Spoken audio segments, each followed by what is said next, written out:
On New Year's Eve, JonBenét was laid to rest just outside of Atlanta, Georgia.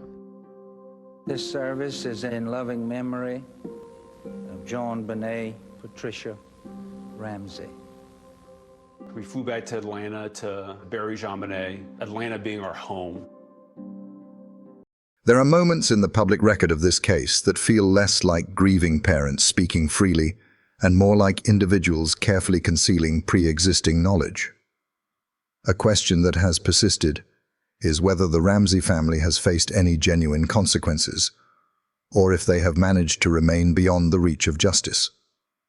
It is worth revisiting the case through a fresh, analytical lens, particularly their appearances on television. Television is often the most direct and powerful medium, a brightly lit stage where every word and tear can be meticulously delivered.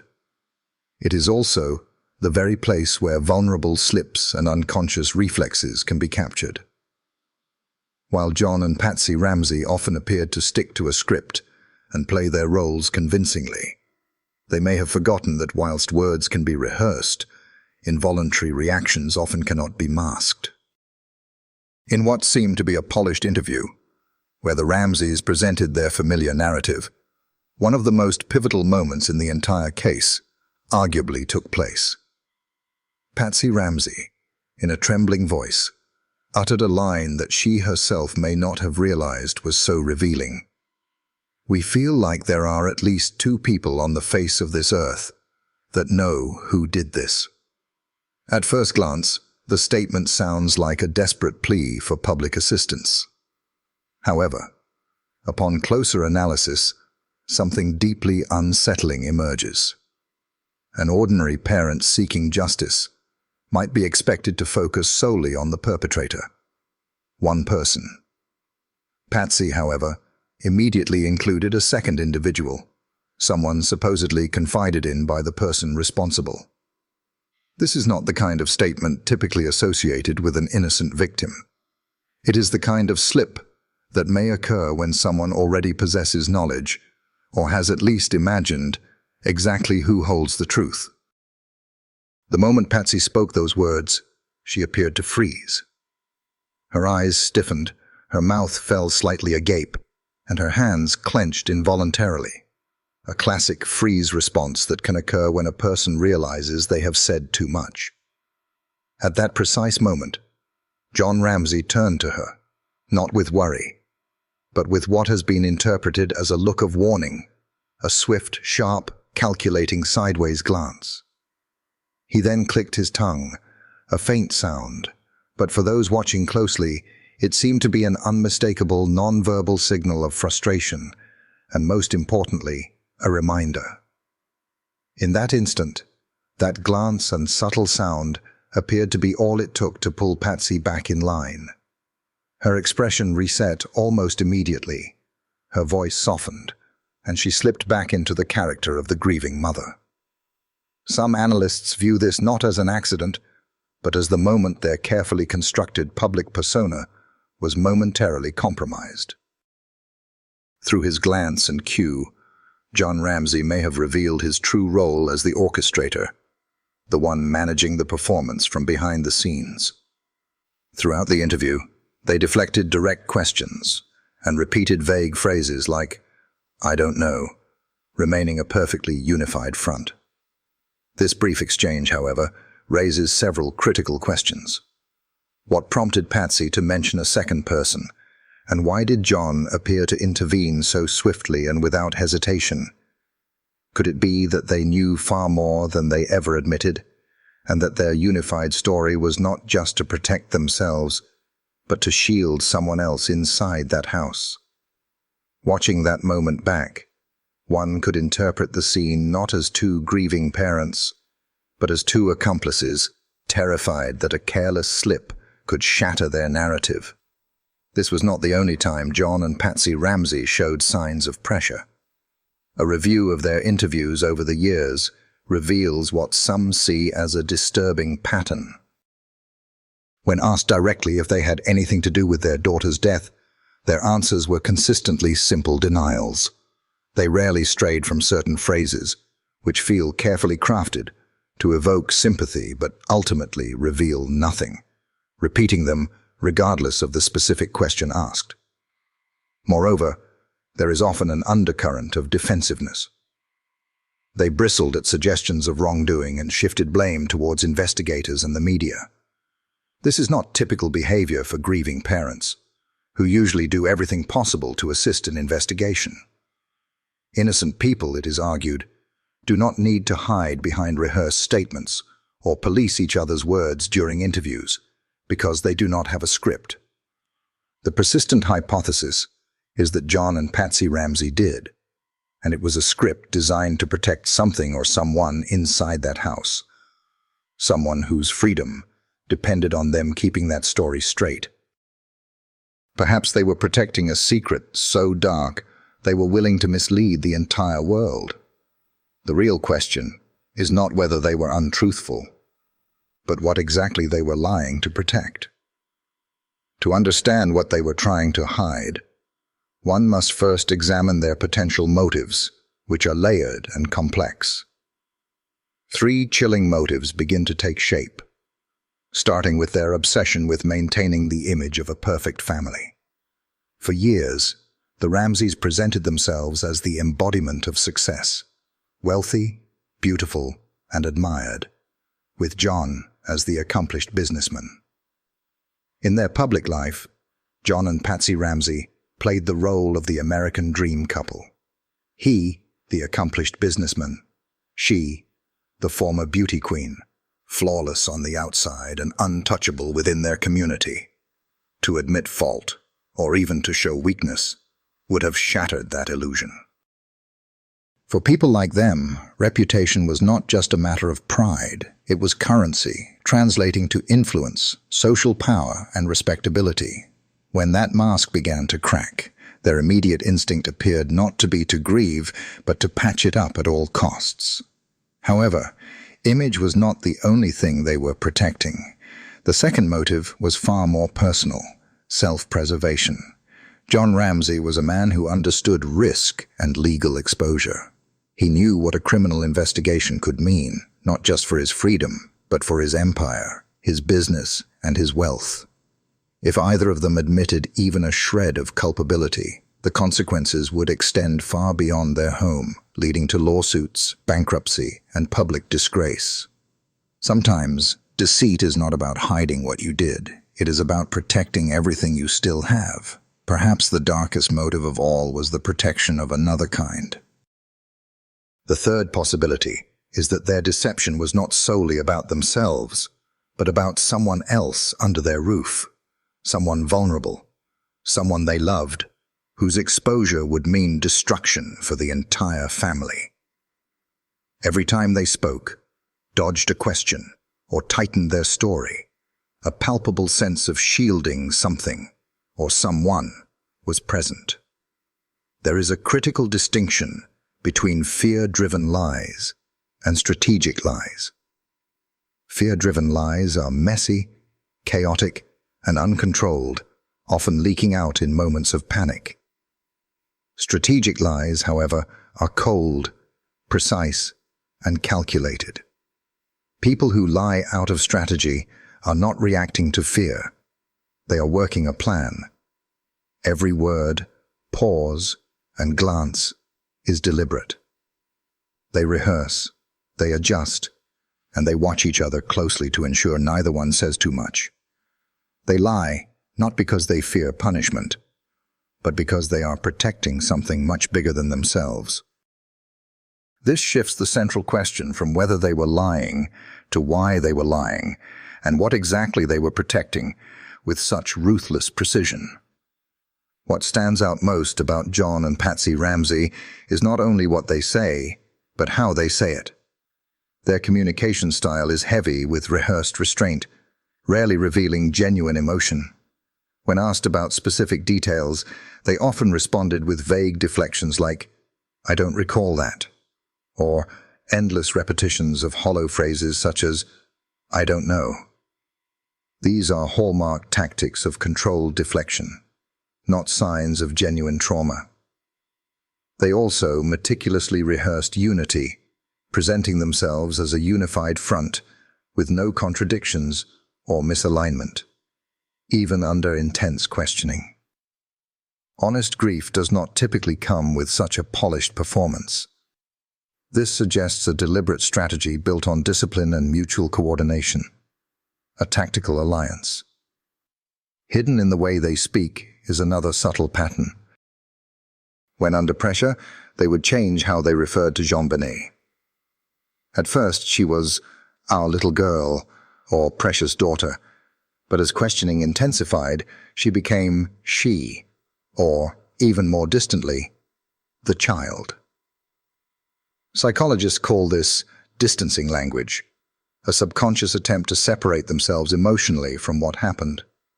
Their voices shifted too. Patsy's tone often rose when she was cornered, her words becoming fast and shaky, sprinkled with phrases like, "I swear," in an attempt to force sincerity. These are classic signs of vocal stress, common in deception. They also spoke as if they were spectators, not victims, using detached phrases like, "This family has been through enough," avoiding raw personal connections to the event. You will not hear them say, "I miss her." Instead, they offer generic spiritual platitudes like, "She's in God's hands now." Another element missing from their narrative is a future. They never spoke about the birthdays JonBenét would miss, or memories they wished they could relive. Their focus was always on the case itself, the investigation, the media, the blame. When they did express frustration, it was rarely about losing their daughter, but about everything else, shifting the spotlight onto anyone but themselves. Taken together, these habits, distancing language, vocal shifts, detached phrasing, future avoidance, and constant blame, paint a chilling picture. These are not just people hiding something. These are people who have spent years perfecting how to hide it. In the end, what remains most disturbing is not just their words, but the way they move together, not as grieving parents, but as two people protecting the same secret. Their unity is too perfect, too seamless, and too rehearsed to be natural. They watch each other carefully, anticipating mistakes and adjusting mid-conversation. It is a performance, and nowhere was that more obvious than in the moment Patsy said, "There are at least two people on the face of this earth who know who did this." In that brief instant, their perfect mask almost slipped.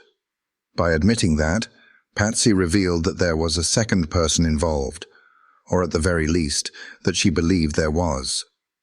The question that still lingers is not whether they were lying, but who they were protecting all along. Their daughter's memory, their carefully guarded family name, or simply themselves. One of the darkest yet most straightforward possibilities is that John and Patsy Ramsey were not protecting anyone else at all. No unknown intruder, no outside threat. One harsh reality that must be considered is that their primary motive was self-preservation. This scenario, when examined closely, appears to explain their every move and every carefully rehearsed statement. From the very beginning, they may have known that if the full truth ever came to light, their lives as they knew them would be over. The consequences would not just be emotional, but devastating in every imaginable way, leading to the complete destruction of everything they valued. Legal prosecution, prison time, public humiliation, financial ruin, and the obliteration of the flawless, upper-class image they had spent their entire adult lives building. In their world, admitting fault was not just about accountability. It was about annihilation. Therefore, everything they did from that night forward appeared to center around one goal: survival. In every interview and public appearance, their strategy was remarkably consistent. Their words were never truly focused on justice for their daughter. They were focused on clearing themselves. Listen closely, and almost every answer they gave revolved around denying personal responsibility. They carefully avoided acknowledging even the smallest mistakes, such as how they handled the ransom note, allowed people to walk through the crime scene, or how John himself moved the body, an action heavily criticized by investigators. Instead, they downplayed it all, dismissing these actions as minor misunderstandings or details they could not recall. They repeated over and over that they were victims of bad police work and media harassment. The most revealing pattern is how they evaded any question about their personal actions on the night of JonBenét's death. When asked about specific behaviors, where they were at certain times, what happened after the emergency call, they became vague and defensive. They dodged the details, often blaming the police or mysterious outsiders, claiming they had been advised by their lawyers not to speak freely. This was not confusion. It was calculated risk management. Every detail was dangerous. Every admission could unravel everything. The Ramseys were not ordinary grieving parents. They were people with enormous wealth and social influence who understood how to use attorneys and public relations teams to shape the narrative. The biggest threat was not a media frenzy or a police investigation. It was the truth about what really happened that night. There is another theory, one far more unsettling but impossible to ignore, that everything the Ramseys did was about protecting their son, Burke. He was only 9 years old at the time, a child, yes, but old enough to act impulsively without understanding the consequences. In this theory, Burke is not seen as a malicious perpetrator, but as a child who may have lost control in a flash of anger or jealousy, resulting in a tragic accident. Faced with that horrifying possibility, John and Patsy would have had to make an unimaginable decision: protect their son or watch their entire family be destroyed. They chose protection. The Ramseys had both the means and the power to pull it off. They had resources, attorneys, and private investigators, giving them the ability to shield Burke from serious scrutiny in a way that most families never could. From the very beginning, they were extremely protective of Burke's image. John and Patsy repeatedly and almost obsessively insisted that Burke was innocent, often bringing it up unprompted as if trying to preempt suspicion. Then there is the way they carefully shaped the narrative around Burke's actions that night. Patsy, in particular, was known for repeating a very specific phrase across multiple interviews. Burke slept through everything. She said it so often it became a mantra. According to her, Burke was not awake when the ransom note was found, during the emergency call, or while police flooded the house. In every telling, Burke was always asleep, absent from the story. The more one hears it, the more unnatural it begins to sound, as it is almost impossible for a child to sleep through that level of chaos. And yet, according to his parents, Burke was completely unaware, protected by the convenient shield of sleep. Beyond their words, their actions with Burke raised questions. They went to great lengths to limit his exposure to law enforcement and the media, controlling who spoke to him and restricting interviews. Burke was kept out of the spotlight, shielded by lawyers and family spokespeople. When you start connecting these dots, a disturbing picture begins to form. A family using every resource and ounce of influence to protect the one person they believed could not survive what really happened. Not because he was evil, but because he was their son. Admitting the truth about Burke would have meant destroying their entire world. This theory explains why the Ramseys were so quick to align their stories and why their entire narrative was carefully constructed to keep Burke invisible. One must consider that if Burke had been responsible, even accidentally, the Ramseys would have known there would be no turning back, no forgiveness from the public, and no way to reclaim their image. In their most desperate moments, they may have done what many parents might do, protect their child at all costs. There is, however, one more theory, perhaps the most unsettling of them all. It does not involve protecting a child or an unknown intruder, but rather the possibility that John and Patsy were not just protecting themselves or their son, but each other. In this version of events, the entire narrative shifts. It is about covering up something far more calculated within their own marriage. This theory suggests that one of them may have been directly responsible for what happened to JonBenét, whether through a moment of uncontrolled rage, a tragic accident, or something darker, and that the other decided to help cover it up out of loyalty, desperation, and a shared need to survive. In this scenario, the entire narrative begins to make sense for very different reasons. The bizarrely long and detailed ransom note suddenly looks less like the work of a stranger and more like a deliberate joint fabrication. The carefully staged scene begins to look like the product of two people working together, both with something to lose. Even their public behavior, their carefully matched statements, synchronized body language, and shared glances, starts to seem less like a coincidence and more like coordination. There are subtle but undeniable signs that they had reached a quiet, unspoken agreement. In every interview, they followed a strict pattern: never contradict each other and stay locked in sync, mirroring each other's emotions and echoing the same talking points. Behind that polished front, there are occasional glimpses of something else: a shared glance, a subtle hand gesture, or fleeting looks of tension when one of them strays too close to dangerous territory. It is the look of two people who have rehearsed their story too many times, who understand that the moment one of them falls apart, the other goes down with them. Their carefully constructed image of a resilient, united couple may have been a desperate alliance, bound not by love, but by mutual guilt. Every theory leads to one unavoidable question: just how far were they willing to go to protect their secret? The focus is not just on the event itself, but on the lengths two people would go to in order to keep something hidden forever. If they really did cover this up together, then what exactly was at stake? Was it about saving their freedom, wealth, and social status? Or was it about something even more personal and darker that we have yet to fully comprehend? This is the point where the case stops being just another unsolved homicide and becomes a story of obsession and control, where the line between victim and perpetrator begins to blur.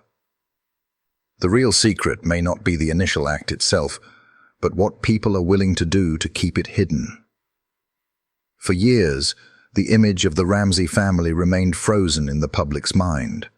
A storybook portrait of American success, a wealthy father, a former beauty queen mother, and two beautiful children.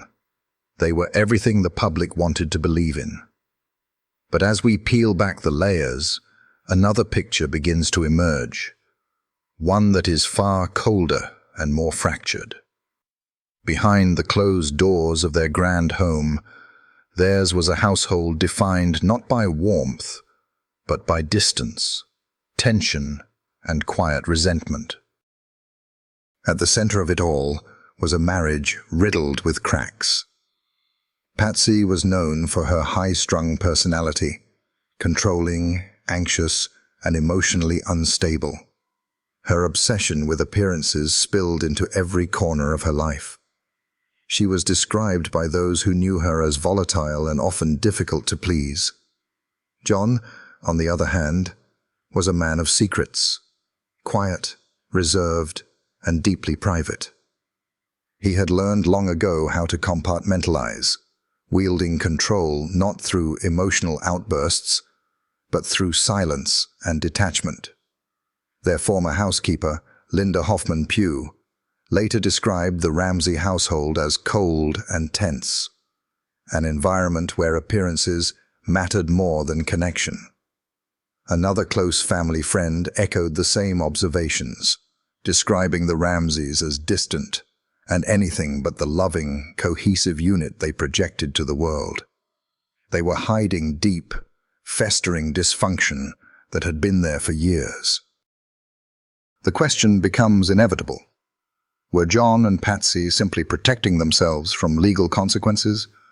Or were they hiding the truth about a marriage and a family that had been broken long before that tragic night?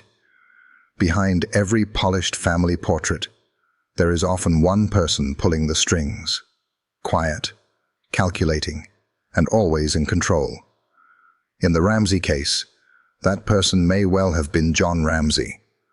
While much of the public focus has long been placed on Patsy, the emotional, pageant-obsessed parent, there is another figure lurking in the background, a man who speaks calmly, answers carefully, and rarely lets emotion cloud his words. Beneath that calm exterior, however, lies something far more unsettling, an obsession with control. John Ramsey was not just a grieving father or a wealthy businessman. He was a man accustomed to running empires, managing crises, and steering companies. According to many who have studied his behavior, that same need for dominance extended far beyond his business dealings, infiltrating his home, his marriage, and some believe, even the cover-up that followed his daughter's death. Throughout every interview, John exhibits the same consistent pattern. He speaks only when necessary, always with measured words. He avoids direct answers, especially when the topic turns to the night of the incident, carefully constructing his responses to maintain a safe distance from anything that could implicate him directly. The theories surrounding his true motives are as chilling as they are plausible. Some believe John's sole focus was self-protection, shielding himself from potential allegations of a sensitive or abusive nature. Allegations that have circulated in the darkest corners of this case for decades, though never officially proven.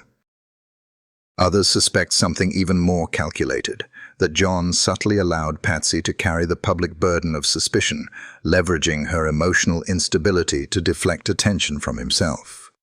In this theory, Patsy becomes the sacrificial pawn, emotionally fragile, easily manipulated, and ultimately blamed by many for the tragedy. But John's actions also suggest a third, equally unsettling possibility, that his primary goal was to protect Burke at all costs. As the heir to his fortune, Burke represented not only the continuation of the family name, but also the preservation of everything John had worked for. By shielding Burke, John was not just protecting a son, he was protecting his entire legacy. Through it all, John remained the quiet puppeteer, guiding the narrative and ensuring that every public statement served his personal interests. The most disturbing signs of John's control are found not in what he says, but in what he refuses to say. His interviews reveal a man who speaks with chilling precision, consistently answering in ways that benefit himself, even at the cost of others, especially Patsy. Time and again, his words subtly shift responsibility away from himself, placing Patsy in increasingly vulnerable positions. His cold, unflinching demeanor, calculated responses, and tightly controlled body language suggest not just innocence, but strategy. Some experts believe John's behavior points to something even darker, that he may have been orchestrating the entire narrative from the beginning. The ransom note, the carefully managed media appearances, and the coordinated legal strategy all bear the hallmarks of someone who knew exactly how to manipulate a situation for personal gain. The question that lingers is chilling. Did John Ramsey, from the very start, take control of this tragedy not to find justice, but to protect himself and those he chose to shield? This may not simply be a story about a child's death or a grieving family. It may be a story about power and about a man willing to do anything to keep it. What if this case has never really been just about the events of that night? What if the true story has always been about a family that had already broken long before, fractured by resentment, control, and emotional distance.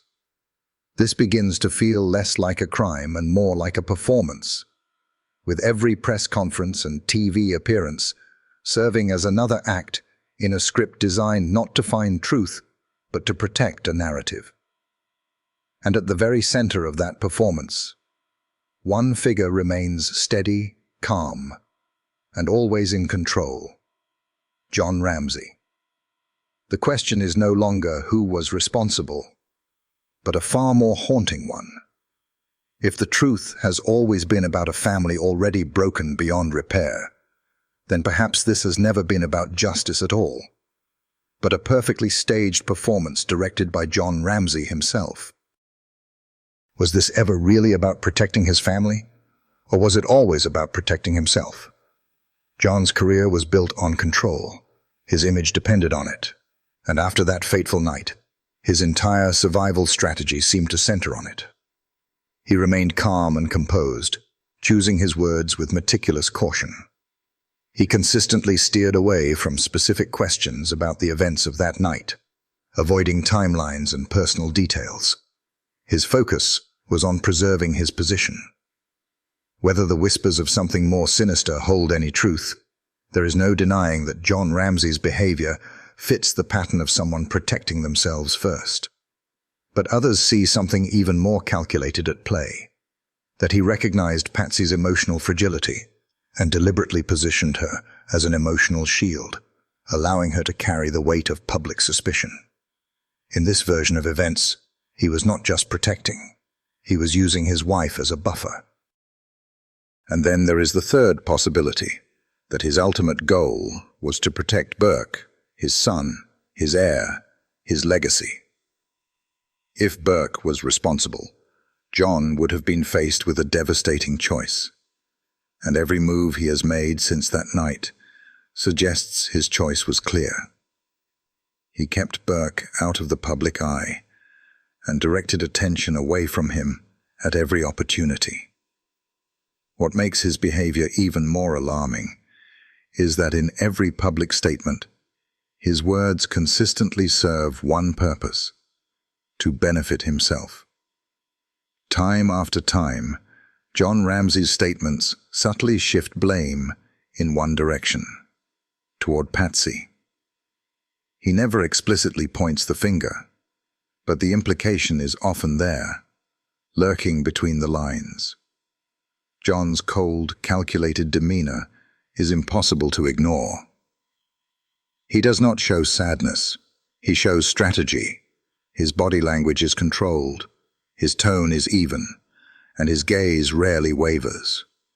He behaves less like a man mourning his daughter and more like a man managing a crisis. Many investigators have pointed to this behavior as evidence that Jon may have been the architect of the entire cover-up, that he was not merely swept up in Patsy's hysteria, but was, in fact, directing it. The ransom note, written in the house on Patsy's notepad, bears all the marks of a planned diversion, possibly orchestrated by Jon himself. The way he manipulated the media, the precision with which he handled lawyers, and the consistency of his narrative all suggest a man who knew exactly how to control a narrative to his advantage. In every step of this case, Jon's actions have been tailored to protect himself first and foremost. His priority has remained unchanged: control, preserve the empire, and keep the truth buried. This leads us to perhaps the most dangerous illusion of all, the illusion of honesty. Jon Ramsey has always presented himself as the calm, steady figure in the storm. He speaks with quiet restraint, measured and reasonable. But beneath that soft-spoken exterior lies something far more unsettling. A man who has everything to gain by appearing harmless. There is a certain power in being seen as the honest one, the grieving father caught in an unimaginable tragedy. That image earns sympathy and deflects suspicion. While the public focused on Patsy's dramatic personality, Jon stayed in the background, quietly reinforcing the idea that he was just trying to hold everything together. But this narrative conveniently overlooks how often his calmness has worked to his advantage. Throughout every interview and legal deposition, John's words are carefully crafted to seem reasonable, but they are always words that serve his best interest. Sometimes, the most dangerous person in the room is not the one who screams or cries, but the one who stays quiet, watches everything, and plans every word with surgical precision. John Ramsey has played the role of the reasonable man for decades. What if that was the most strategic role of all? We have spent so much time asking who was responsible for JonBenét Ramsey's death, but maybe that has been the wrong question all along. Beneath every headline and televised plea, there lies something far more sinister. Not just a crime or a cover-up, but a deeper rottenness beneath decades of silence. A truth about power and what people are willing to do to protect everything they fear losing. And at the center of it all, once again, we find John Ramsey. What if JonBenét was not the only victim in that house? What if she was simply the most visible one? In the end, after every interview is dissected and every theory laid bare, one truth becomes impossible to ignore. The Ramseys were never the victims of the media. The picture-perfect family was exactly that, an illusion. From the very beginning, this was not the story of a grieving family fighting for justice. It was the story of people fighting to protect something far more precious to them than the truth. It was about power, control, and survival at any cost. They were the architects of their own narrative. Every tearful interview and shaky voice was not about finding a perpetrator. It was about deflecting attention and buying time to protect what mattered most to them. Not their daughter's memory, but their carefully constructed empire. This was a family willing to sacrifice anything and anyone to keep their secrets safe. They lied and deflected, allowing the media to paint Patsy as unstable, while John sat back, controlled and untouched by the same level of scrutiny. They distanced Burke from it all, erasing him from the narrative. Behind closed doors, every move they made was cold, strategic, and self-serving. They were not just preserving their freedom, they were preserving their lifestyle, their wealth, and their power. And now, decades later, we are left staring at the same haunting question. Will the truth inside the Ramsey home ever be exposed? Or has this case already become something far more terrifying? A cautionary tale about the power of image, the reach of wealth, and the chilling reality that sometimes the most perfect families tell the most perfect lies. Perhaps this was never about justice. Perhaps it was always about a lie so carefully crafted that it became untouchable. A lie that allowed them to keep everything. A lie that turned JonBenét into not just a victim, but the ultimate sacrifice. Some stories end with justice. This one ends with silence. If the truth still lives inside that house, we may never hear it. But in a case built on secrets, sometimes the silence tells us everything. As we draw the curtains on this labyrinth of deception and unanswered questions, we are left in a profound and unsettling silence. The case files may grow cold, but the memory of a 6-year-old girl remains, frozen in time. After hearing the theories, analyzing the behavior, and witnessing the power of a carefully controlled narrative, how do you feel?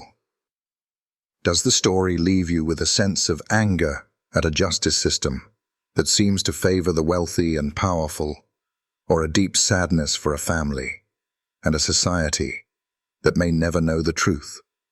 What will you take away from this cautionary tale? And as you reflect on the silent walls of the Ramsey home, what is the one question that will forever haunt you? Thanks for watching. How do you feel about these arguments and theories? Does it give you a different perspective on the case? Leave your thoughts in the comments, and don't forget to subscribe to the channel to receive the latest notifications.